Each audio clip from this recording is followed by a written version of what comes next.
मराठी मालिका विश्वात अनेक कलाकारांनी खूप स्ट्रगल करत आपलं स्वतःचं असं स्थान निर्माण केलंय। तर अनेकांची सुरुवात ही अभिनय क्षेत्रापासून झालेली नाहीये। आधी नोकरी आणि मग अभिनय असा अनेक कलाकारांचा प्रवास हा प्रेरणादायी आहे। जाणून घेऊयात अशाच कलाकारांविषयी। अभिनेत्री तितिक्षा तावडे सध्या झी मराठीवरील 7व्या मुलीची 7वी मुलगी या मालिकेत काम करतेय। तिच्या अभिनयाचं सगळीकडूनच कौतुक होतंय। तर अभिनय क्षेत्रात येण्याआधी तितिक्षाने मॅकडॉनल्ड्समध्ये काम केलंय। राजश्री मराठीशी बोलताना तितिक्षाने याचा खुलासा केला होता।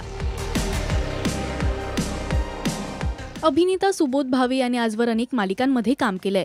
तर आभाळ माया ही त्याची पहिली मालिका। नुकतंच तो तुला पाहते रे या मालिकेत सुद्धा झळकला होता।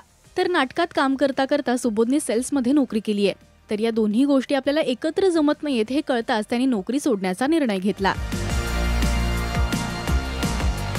अभिनेत्री रुपाली भोसले सध्या स्टार प्रवाहावरील आई कुठे काय करते या मालिकेत संजना ही भूमिका साकारतेय। तिच्या भूमिकेला प्रेक्षकांचं भरपूर प्रेम मिळतंय। तर अभिनय करण्याआधी रुपालीने रिसेप्शनिस्ट म्हणून काम केलंय। त्यानंतर मॉडेलिंग आणि मग मालिकांमध्ये अभिनय असा रुपालीचा हा प्रवास खूप काही शिकवून जातोय। आपल्या विनोदी अभिनयाने अनेकांची मनं जिंकणारा अभिनेता म्हणजे समीर चौगुले। समीर अनेक गोष्टींमुळे कायमच चर्चेत असतो।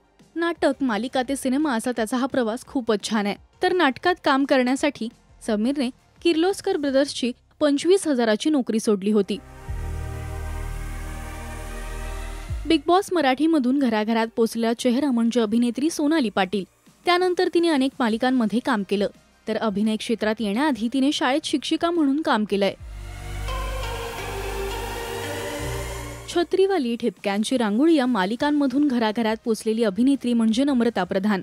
घरची परिस्थिती हालाकीची असल्यामुळे घराची जबाबदारी अगदी लहान वयातच तिच्यावर आली। त्यावेळी तिने ट्रॅव्हल कंपनी आणि पार्लरमध्ये काम केलंय। यातला कोणता कलाकार तुमचा जास्त आवडताय हे आम्हाला कमेंट्समधून नक्की सांगा। मराठी टेलिव्हिजन विश्वातील बातम्या, अपडेट्स आणि गॉसिपसाठी तुम्ही सबस्क्राईब करा राजश्री मराठी शोबज।